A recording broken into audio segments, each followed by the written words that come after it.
Dear students, we continue the numericals on the remaining part. बेटा numerical आपण जेवढं अगोदर शिकवलं होतं तेवढ्यावरचे आपण लर्न केलेले आहेत. आता पुढचा पार्ट जो थेरी पार्ट आपण कंप्लीट केलेला आहे, टॉपिक पूर्ण संपलेला आहे, थेरी पार्ट पूर्ण संपलेला आहे. आता काही न्यूमरिकल्स आहेत. आता हे न्यूमरिकल्स आपण राहिलेल्या पार्टवरती आपण लर्न करणार आहे.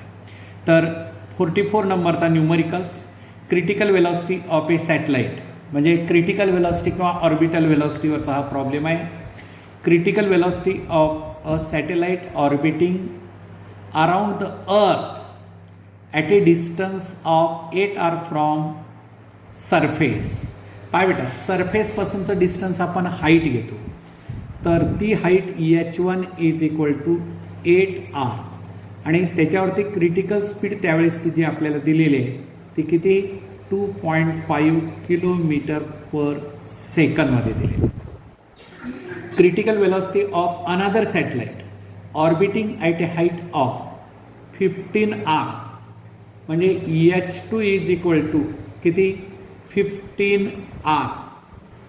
तर यावेळेसची VC2 आपल्याला काढायचा आहे. आला का प्रॉब्लेम लक्षामध्ये तुमच्या? आता हे म्हणजे इथं जर फिगर काढून तुम्हाला सांगितलं मी, ही अर्थ असेल बेटा, अर्थ ही तर रेडियस, या सरफेसपासून पहिलं किती r वरती आहे, हे 8r, कुठून इथून इथपर्यंत याला आपण h1 is equal to 8r म्हणतो. आणि नंतरचं दुसरं जे ऑर्बिट आहे त्याचा रेडियस किती आहे, याच्या सरफेसपासून हा दिलेला आहे h2 तुम्हाला किती 15r दिलेला आहे. पण आपण स्मॉल r बरोबर काय येतं, small r1 is equal to capital R plus h1, म्हणजे r प्लस h1 किती 8r is equal to 9r. बरेचसे विद्यार्थी काय चूक करतात तिथं माहिती आहे का, हे 8rच ठेवून टाकतात. हे सरफेस पासूनची हाईट असते, सेंटर पासूनची घ्यायचं आपल्याला. सर्क्युलर ऑर्बिटचा रेडियस कुठून घ्यायचा आहे आपल्याला, अर्थच्या सेंटर पासून घ्यायचा आहे त्या ऑर्बिटपर्यंतचा, म्हणून त्याच्यामध्ये r ॲड करायचं. हे जर इथं विसरलात तर न्यूमरिकल रॉंग येतो. म्हणून अत्यंत महत्त्वाचं आणि इम्पॉर्टंट काय असेल तर तुम्हाला तो प्रॉब्लेमचा कन्सेप्ट कळला पाहिजे. आता तशाच पद्धतीनं बेटा R2 बरोबर हे कॅपिटल R प्लस, इथं लक्षात येतं नाही, कॅपिटल R प्लस इथून इथपर्यंतचं R प्लस ही height that is equal to 15r, h2 ची किंमत that is equal to 16 times radius. झालं? डाटा समजला कशा पद्धतीचा? आता फॉर्म्युला आठवा तुम्ही, क्रिटिकल वेलॉसिटी काय formula, VC is equal to square root of GM divide by R, बरोबर आहे का असा? म्हणजे इन्व्हर्सली GM कॉन्स्टंट आहे, म्हणून आपल्याला जो काढायचा आहे तो VC2 upon VC1 is equal to root of G capital M divide by R2 आणि परत भागिले उलटून गुणिले R1 डिवायडेड बाय GM. आता हे GM आणि GM कॅन्सल, डायरेक्टली आपल्याला R1 बाय R2, राईट. आता किमती ठेवा बेटा, VC2 upon VC1 is equal to R1 ची किंमत किती रे 9 times R divided bye 16 times R. हे R आणि R कॅन्सल आणि स्क्वेअर रूट किती आलं 9चं 3 आलं आणि 16चं स्क्वेअर रूट 4 आलं, म्हणून आपल्याला इथं VC2 is equal to 3/4 times VC1 आणि दॅट इज 3/4 इंटू VC1 किती सांगा बेटा, VC1 किती 2.5, हां 25 त्रिक 75 म्हणजे किती आलं 7.5 डिवायडेड बाय 4. आता हे ना 4 त्याला डिवाइड करा, 4 1 4 किती उरले 3, 4 8 32, बरोबर आहे 1.87 किलोमीटर पर सेकंद. म्हणजे VC2 जे आलेले आपल्याला ती किती आलेली आहे 1.87 किलोमीटर पर सेकंद. कॅल्क्युलेशन फारच सिम्पल असतात, फक्त आपल्याला फॉर्म्युला आणि प्रॉब्लेममध्ये जो डाटा दिलेला आहे तो डाटा ॲनालाइज करता आला पाहिजे, तो लक्षात आला पाहिजे. काय दिलेलं आहे, कशा पद्धतीनं आपल्याला न्यूमरिकल सॉल्व करायचं आहे. आलं ना लक्षात? हे फिगर काढल्यानंतर म्हणजे पहिला ऑर्बिट जो दिलेला आहे त्या ऑर्बिटमधली क्रिटिकल वेलॉसिटी तुम्हाला दिलेली आहे आणि दुसऱ्या ऑर्बिटमधली क्रिटिकल वेलॉसिटी काढायची आहे. म्हणजे हा सॅटेलाईट आहे, तोच सॅटेलाईट आहे, वेगळा सॅटेलाईट नाही. कारण critical velocity independent of mass. जरी मास कमी जास्त असेल सॅटेलाईट अनदर सॅटेलाईट म्हणलेलं आहे तर तो मासवरती डिपेंडन्सी क्रिटिकल वेलॉसिटी नाही. म्हणून आपल्याला जो इथं आलेला आहे VC2 upon VC1 root of R1 divided by R2. तर अशा टाईपचा क्रिटिकल वेलॉसिटीवरचा हा जो न्यूमरिकल होता तो आपण इथं कम्प्लीट केलेला आहे. आता त्यानंतर पुढचा न्यूमरिकल जो असेल, आता नेक्स्ट न्यूमरिकल पहा. आता नेक्स्ट न्यूमरिकल जो असेल तो आपण इथं त्याच आर्टिकलवरती ऑर्बिटल वेलॉसिटीचेच आहेत काही न्यूमरिकल सुरुवातीचे. 45 नंबरचा न्यूमरिकल वाचून घ्या. The orbital velocity of a satellite close to the surface of earth. म्हणजे आपण काय घेतो VC1 is equal to V दिलेलं आहे. Then the orbital velocity at a height 1/4. आता एक close to the surface of earth म्हणजे किती आलं बेटा, small r1 is equal to capital R. आणि नंतरची किती VC2 काढायचं आहे, पण कोणत्या हाईटला काढायचं आहे तर H is equal to 1/4 of radius of earth. आता म्हणजे इथं H1ची किंमत किती आहे, H1 is equal to 0, close to the surface of earth असा शब्द वापरलेला आहे. आणि H2 म्हणजे किती, 1/4 ऑफ रेडियस, 1/4 ऑफ रेडियस बेटा. चल तुम्हाला इथं फिगर काढून दाखवतो. ही अर्थ असेल. चल या अर्थच्या जवळपास म्हणजे इथून असं ऑर्बिटमध्ये रिव्हॉल्व होत आहे. H आपण काय करतो हे निग्लिजिबल म्हणतो. मात्र दुसऱ्या ऑर्बिटमध्ये जेव्हा सॅटेलाईट रिव्हॉल्व होतो त्यावेळेस H2ची किंमत 1/4 ऑफ रेडियस, 1/4 ऑफ रेडियस H2ची किंमत दिली बेटा. हां चला सांगा आता काय फॉर्म्युला आपला, तोच आपण अगोदरच्या प्रॉब्लेममध्ये वापरलेला. VC2 upon VC1 is equal to root of R1 divide by R2. आला का फॉर्म्युला? म्हणजे VC2 upon VC1 is equal to root of R1 divide by R2. चला बेटा R1ची किंमत किती रे, capital R, radius of earth. कारण H 0 आहे, H प्लस 0 आपण H1ची किंमत डिवायडेड बाय आता R प्लस H2ची किंमत किती, 1/4 ऑफ रेडियस, 1/4 ऑफ रेडियस. चला बेटा सॉल्व करा बरं. आता पुढे स्क्वेअर रूटमध्ये R डिवायडेड बाय LCM काढा, 4 आला तर इथं किती 4R प्लस R म्हणजे 5/4R. हे R आणि R कॅन्सल आणि इथं काय 4 डिवाइड बाय 5 म्हणजेच 2 divide by root 5, 2 divided by root of 5. Calculation अत्यंत व्यवस्थिशीर कॅल्क्युलेशन फार सिस्टमॅटिक केलात तर काही नसतात, तिथंच कॅन्सलेशन असतं. म्हणजेच 2 डिवायडेड बाय रूट 5 VC1. चला आता VC1ची किंमत किती दिलेली आहे आपल्याला, 2 divided by root 5 into V. 2 divided by root 5 into V is the result of this numerical. म्हणजे आपल्याला जो न्यूमरिकल दिलेला होता या न्यूमरिकलचा रिझल्ट किती, 2 डिवाइड बाय रूट 5 V. म्हणजे हा प्रॉब्लेम कशा टाईपमध्ये होता, हा प्रॉब्लेम होता थेरॉटिकल प्रॉब्लेम होता. न्यूमरिकल आकडे तुम्हाला दिले नाही, थेरॉटिकल प्रॉब्लेम असतात आणि अशा टाईपचे थेरॉटिकल प्रॉब्लेम सॉल्व करण्यासाठी तोच फॉर्म्युला वापरला मी. फॉर्म्युल्यामध्ये काही बदल केला का, काहीसुद्धा नाही, फक्त किमती बदललेल्या आहेत आणि अशा पद्धतीनं हा न्यूमरिकल बेटा आपण इथं सॉल्व केलेला आहे. चला आता पुढे दुसरा न्यूमरिकल जो असेल पहा बरं. आता 46 नंबरचा न्यूमरिकल वाचून घ्या. प्रॉब्लेम काळजीपूर्वक लक्ष देऊन वाचल्यानंतर बरेचसे आयडिया किंवा तुमचा कन्सेप्ट क्लिअर होतो. 2 satellites A and B of the same mass. सॅटेलाइटचे मास दोन्हीचे सारखे आहेत are revolving around the earth in concentric circular orbits such that the distance of satellite B from the center of the earth is, म्हणजे बेटा RB is equal to 3 times is thrice as compared to the distance of satellite A, म्हणजे RA from the center of the earth. The ratio of centripetal force acting on B, म्हणजे FB divided by FA काढायचं. आल्या लक्षामध्ये? हां. आता कोणता basic formula आहे? Centripetal force is provided with gravitational. परत इथं फिगर काढतो मी. ही अर्थ आहे, राईट, आणि या ऑर्बिटमध्ये हा पहिला सॅटेलाइट जो असेल हा ए सॅटेलाइट आहे आणि हे डिस्टन्स RA तुम्हाला दिलेलं आहे.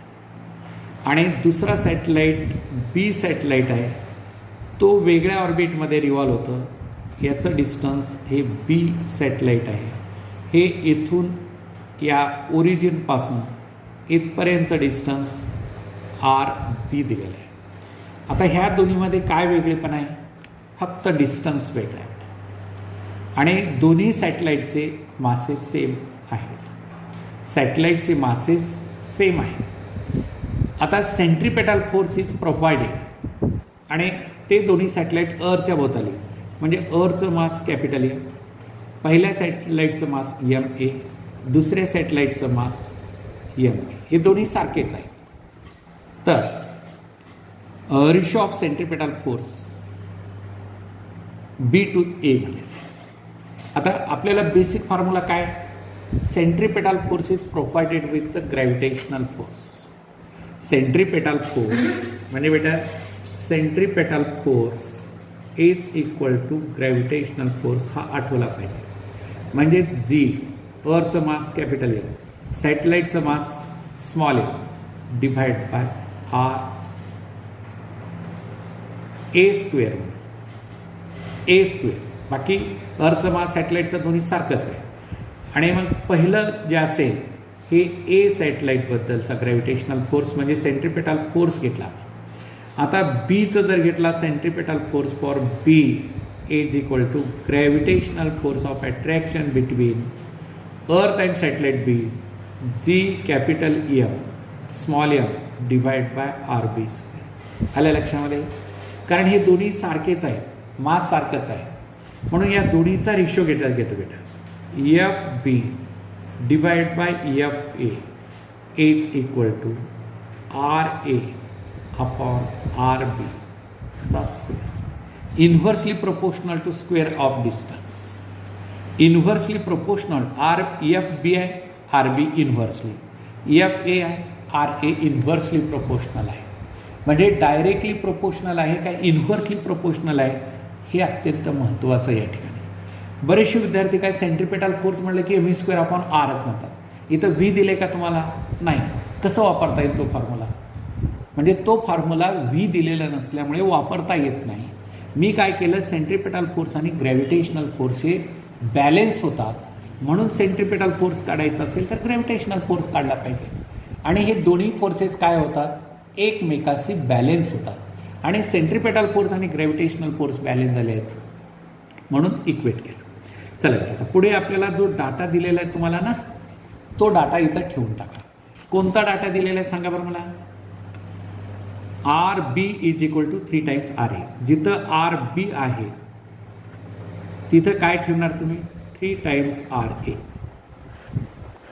याचा स्क्वेअर आहे हे इथं कॅन्सल झालं.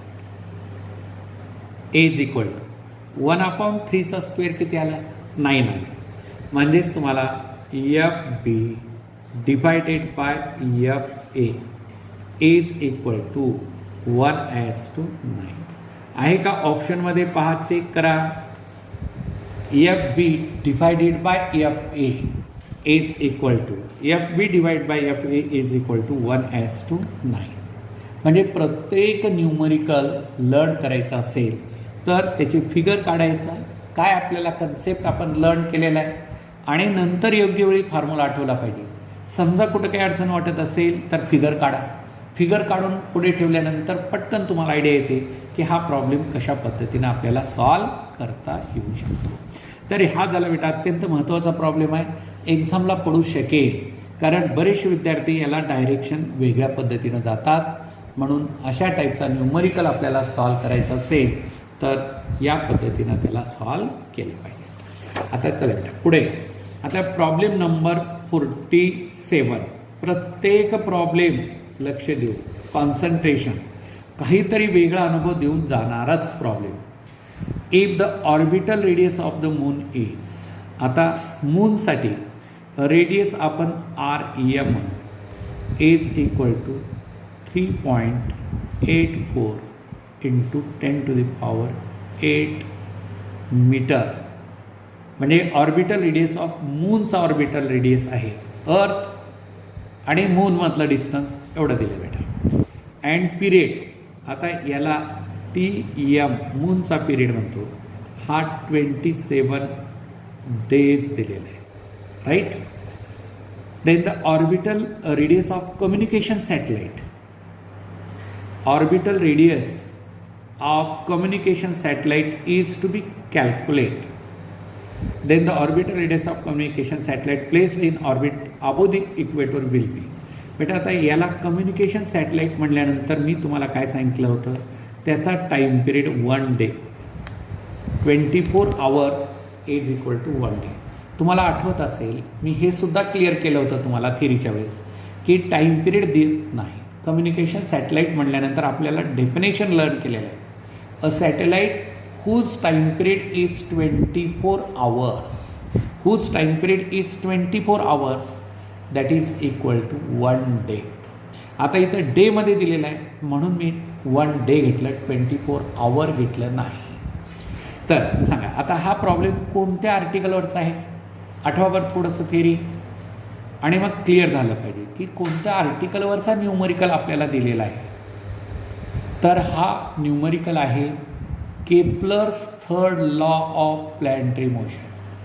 Kepler's third law of planetary मोशनमध्ये काय बेटा, T2 directly proportional to R2 square, T2 square directly proportional to R2 आणि T1 square directly proportional to R1 cube. आपल्याला आता काढायचं आहे, आता कम्युनिकेशन सॅटेलाइटचा टाईम पिरियड काढायचा आहे. म्हणजेच मी काय घेतो, हे TC divided by T moon square is equal to directly proportional आहे RC डिवायडेड बाय RM चा क्यूब बेटा, राईट. हां, आता आपल्याला जो या ठिकाणी आता दोन्हीकडे ही क्यूब रूट घ्या, काय TC divided by TM raise to 2/3 cube root दोन्हीकडे घेतलं is equal to RC divide by RE. लक्षात आलं का बेटा, 1/3 केलं इकडे, 1/3 3 कॅन्सल होतं, हे असं क्यूब रूट घ्यायचं. आणि मग त्यानंतर आता पुढे RC is equal to REM into TC divided by TM raise to 2/3. Raise to काय घेतलं आपण, 2/3. चला REM ची किंमत किती दिलेली आहे, 3.84 इंटू 10⁸. आता TC ची किंमत किती, 1 day divide by 27 raise to 2/3, that is equal to 3.84 into 10⁸. आता बाय स्क्वेअर कर, ह्याचं क्यूब रूट घ्या. 1/3 आहे म्हणजे क्यूब रूट घ्या. क्यूब रूट किती येतो, 27चा क्यूब रूट सांगावर किती येतो, 27चा क्यूब रूट 3 येतो आणि त्याचा स्क्वेअर म्हणजेच किती आला, 3.84 इंटू 10⁸ डिवायडेड बाय 9. चला आता पॉईंट भाग जात म्हणून आपण पॉईंट घेतला, 38 झाला. 9 चौक 36, 9 चौक 36, 2 उरले, 9 दोने 18 बरोबर आहे. म्हणजेच किती आलं 4 to 6 into 10 to the power 8. याला आपण RC is equal to 4.26 into 10 to the power 7. काय केलं, हा डेसिमल पॉईंट राईटला शिफ्ट केलं म्हणजे 1 न पॉवर -1 होतो ना, म्हणजे +8 - 1 म्हणजे 7 metre is the radius of communication satellite. Radius of communication satellite जो आपण काढलेला आहे आणि तो रेडियस कम्युनिकेशन सॅटेलाइटचा 4.26 into 10 to the power 7 मीटरमध्ये आलेला बेटा. तो एक इम्पॉर्टंट न्यूमरिकल आपण इथं सॉल्व केला. आलं का लक्षामध्ये? हे हाही प्रॉब्लेम पाठीमागे एक्झामला कुठंतरी विचारलेला आहे. चला पुढे next numerical 48 number. A satellite revolving around a planet. A satellite revolving around a planet in an elliptical orbit. Its maximum and minimum distances from the planet are. Maximum and minimum. बेटा इथं R max is equal to 1.5 into 10⁻⁷ metre आणि R minimum is equal to 0.5 into 10⁻⁷ meter.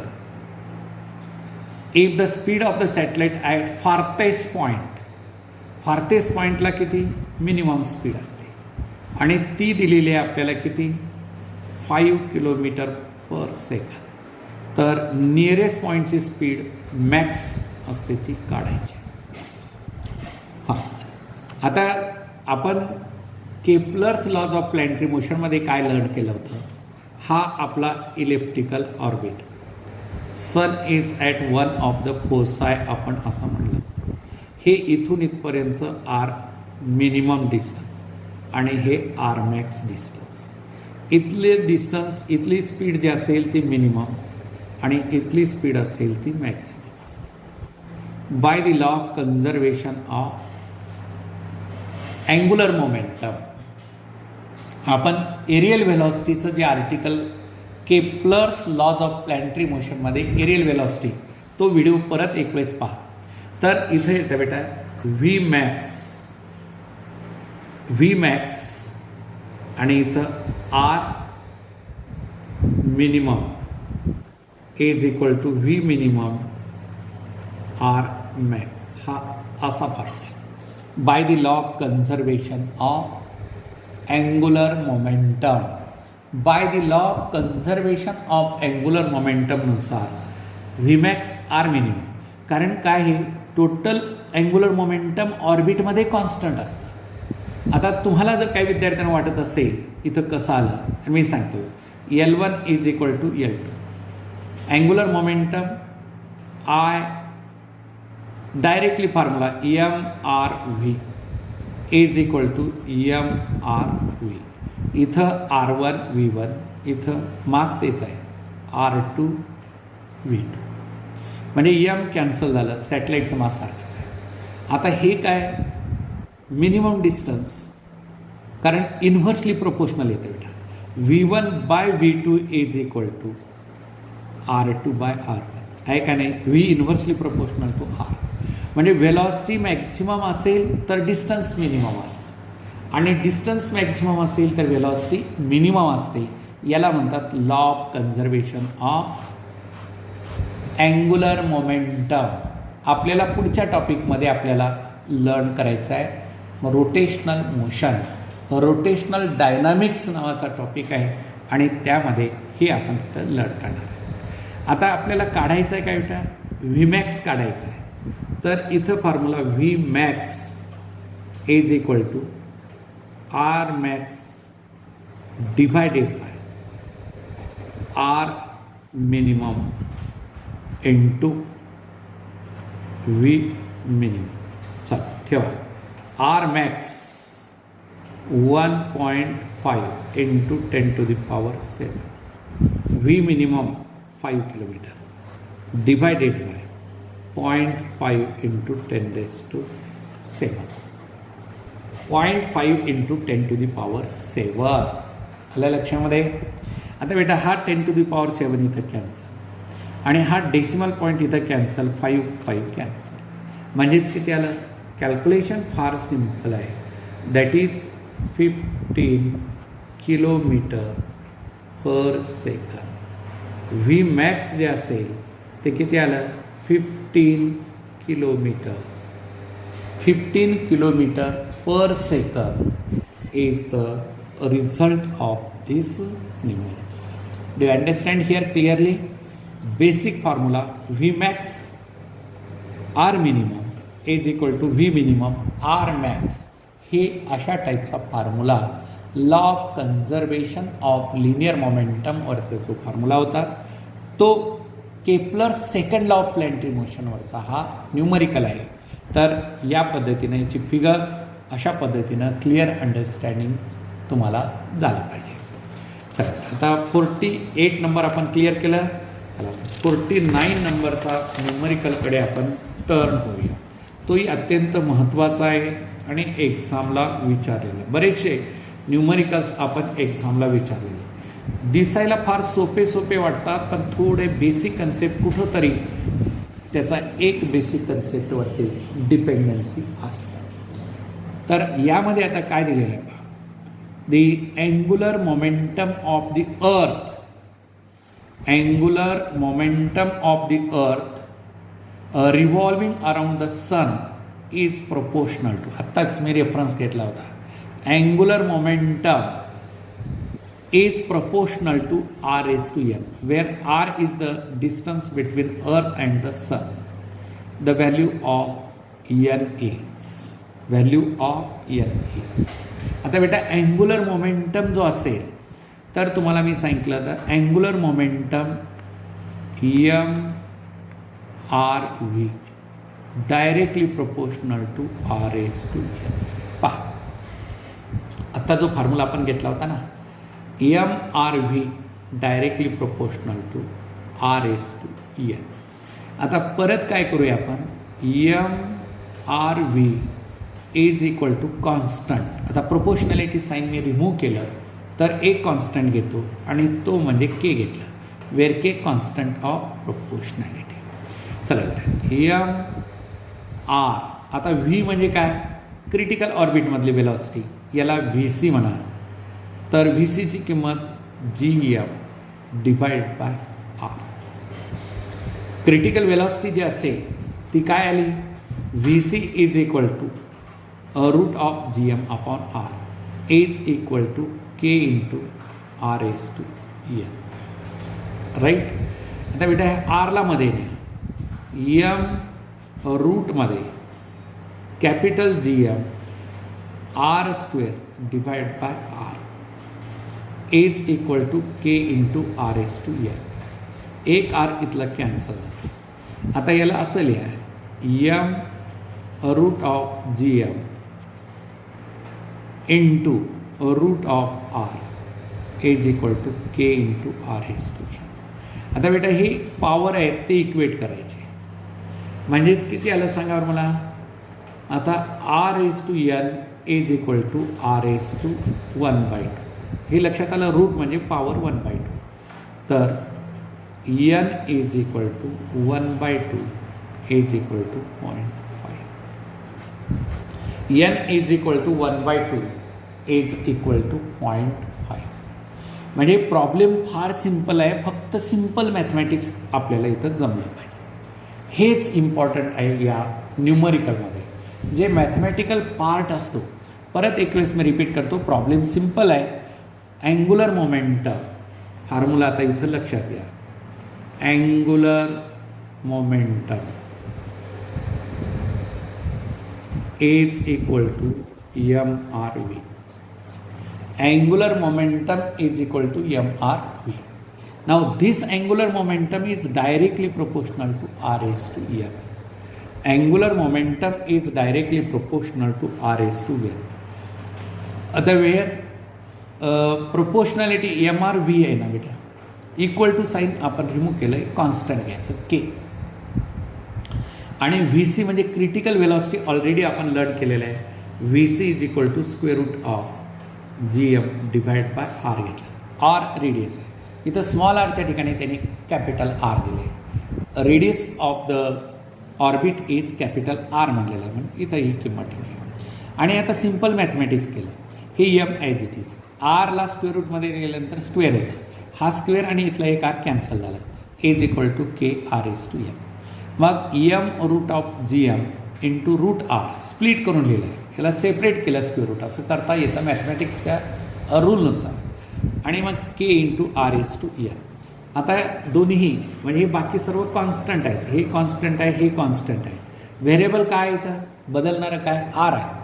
मग equating the powers of R म्हणजे R S to N is equal to R S to 1/2. म्हणजेच एनची किंमत किती आली या ठिकाणी, the value of N is equal to 1/2. आणि 1/2 म्हणजेच किती आलं, 0.5. That is equal to 0.5. म्हणजे इथं ऑप्शनमध्ये तुम्हाला 0.5 दिलेलं आहे. आलं का लक्षामध्ये बेटा. चला आता 50 नंबरचा न्यूमरिकल आपण सॉल्व करूया. चला बरं, 50 नंबरचा न्यूमरिकल कोणता न्यूमरिकल आहे 50 सांगा बरं. The gravitational potential difference between the surface of a planet and point 20 metre above the surface is 2 joule per K G. म्हणजे V G is equal to 2 joule per K G gravitational potential. किती हाईटवरती आहे ते, 20 metre above the surface ही दिलेलं आहे. If the gravitational field is uniform, I G constant आहे, uniform, then work done in carrying, work done आपल्याला काढायचं आहे इन कॅरिंग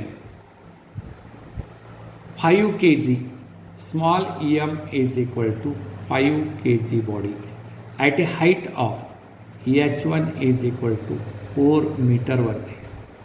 तर वर्क डन किती केलं बेटा. बेसिक फॉर्म्युला आपल्याला work done is equal to potential energy is equal to mgh, बरोबर आहे. मग आता आपल्याला काढायचं आहे काय, ग्रॅव्हिटेशनल पोटेन्शियल काढायचं आहे. पोटेन्शियल आता यामध्ये आपल्याला जे दिलेलं आहे तुम्हाला काय रिलेशन आहे, ग्रॅव्हिटेशनल इंटेन्सिटी आणि gravitational potential. I G is equal to V G divided by R म्हणजे एच. इथं व्ही जी किती दिले तुम्हाला 2 डिवाइड बाय आर किती आहे, आर म्हणजे height 20 metre is equal to 1/10. हे gravitational intensity is nothing but acceleration due to gravity. Gravitational intensity is nothing but acceleration due to gravity आपण लर्न केलं. आता work done is equal to potential energy, work done is equal to potential energy.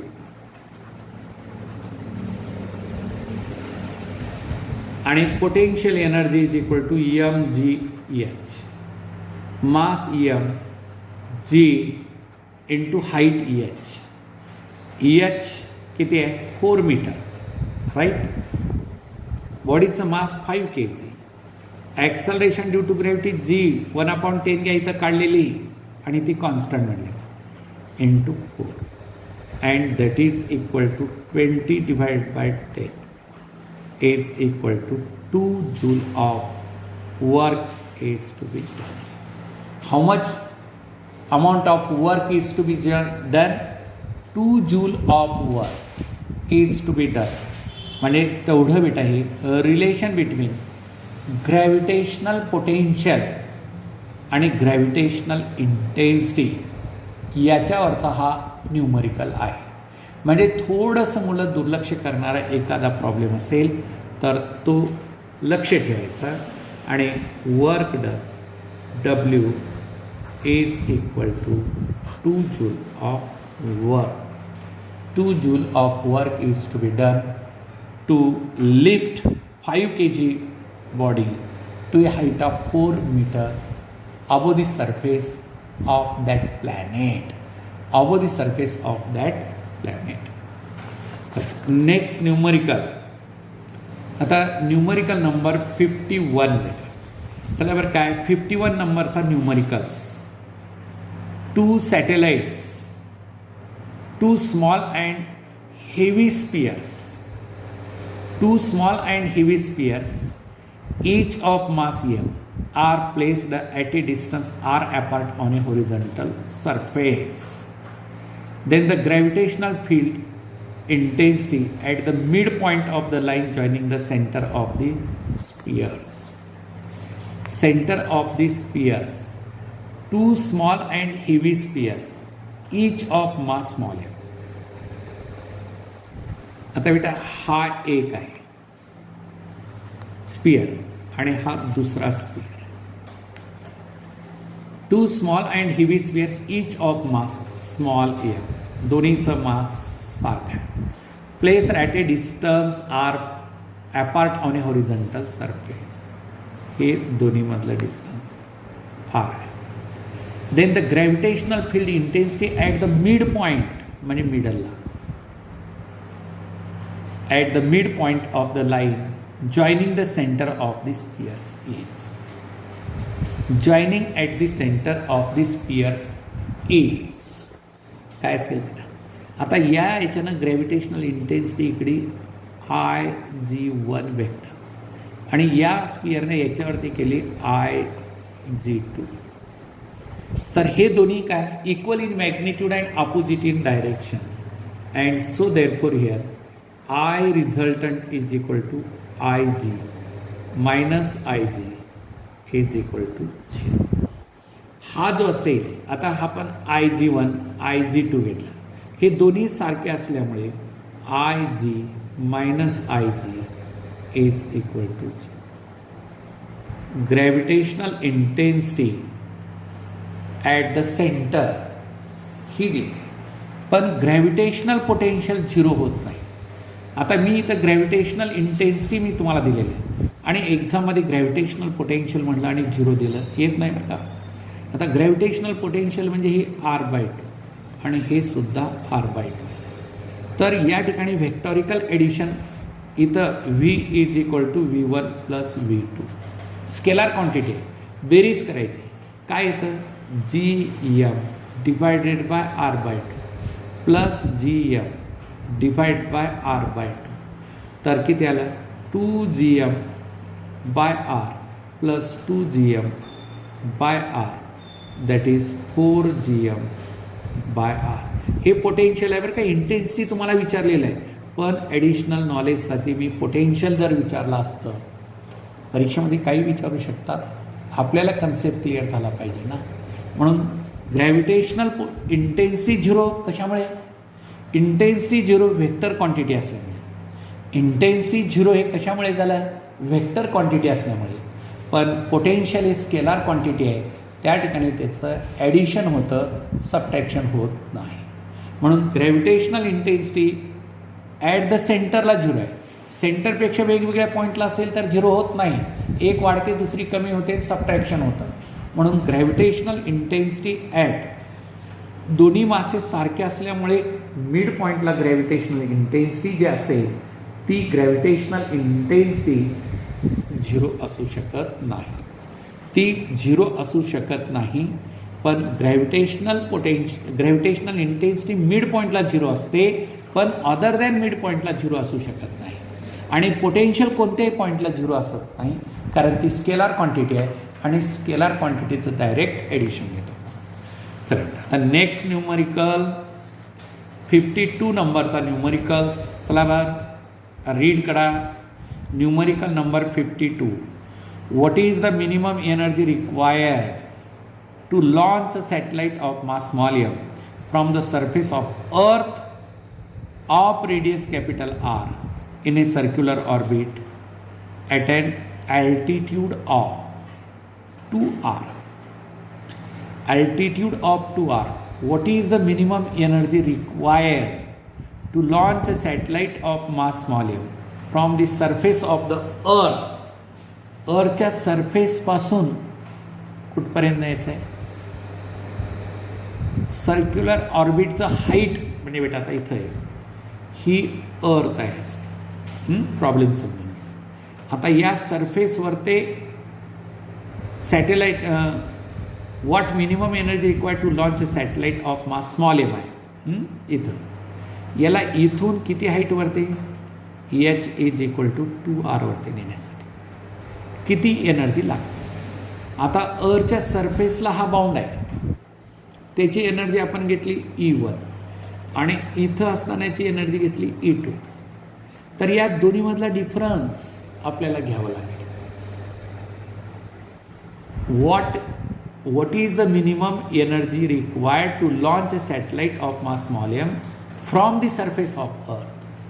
अर्थच्या सरफेसला total energy किती आहे सांगा बरं मला.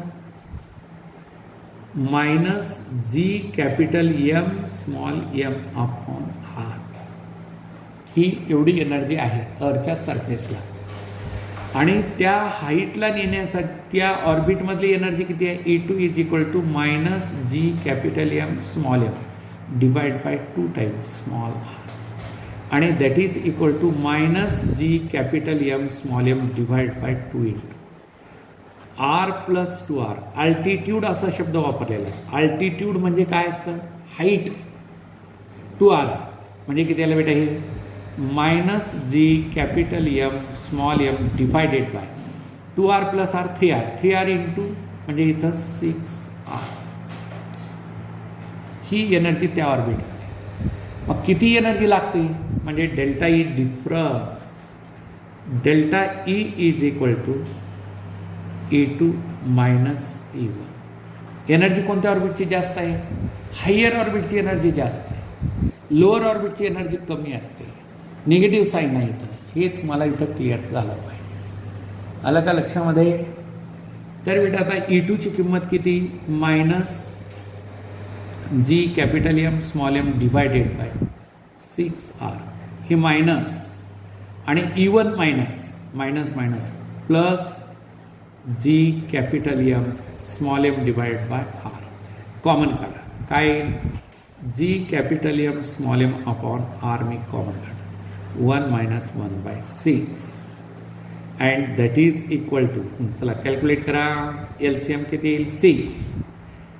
तर G capital M small M divide by R 6 minus 1 divide by 6 and that is equal to 5 by 6 G capital M small M upon R. तर that is the energy needed. किती energy लागते, तो अर्थच्या सरफेसपासून किती अल्टिट्यूडला, 2r अल्टिट्यूड म्हणजे हाईटला, सॅटेलाईटला त्या हाईटला नेण्यासाठी जी energy आपल्याला लागते ती एनर्जी किती, 5 by 6 G capital M small M upon R. हे लक्षात ठेवा. इथे कॉमन मिस्टेक होते. काय कॉमन मिस्टेक होते, इथं विद्यार्थी 2 घेतात, कारण अर्थच्या सरफेसवरती 2 नाही, कायनेटिक एनर्जी 0 असते म्हणून 2 येत नाही, फक्त पोटेन्शियल एनर्जी म्हणजेच टोटल एनर्जी असते. पोटेन्शियल एनर्जी ही काय असते, टोटल एनर्जी असते, म्हणून इथं एक कॉमन विद्यार्थी मिस्टेक करतात, इथं मिस्टेक होत नाही. हा जनरल फॉर्म्युलाच आहे.